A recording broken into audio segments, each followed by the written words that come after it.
The Solax portable hoist will help you get your scooter or wheelchair in and out of the car with ease. Simply unfold the hoist and raise it to the height that works for your car.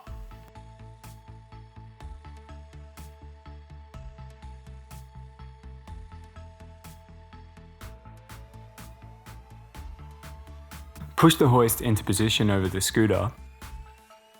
Attach the hook and power plug and turn the scooter on. The scooter will power the hoist. Lift the scooter up and move back from the car.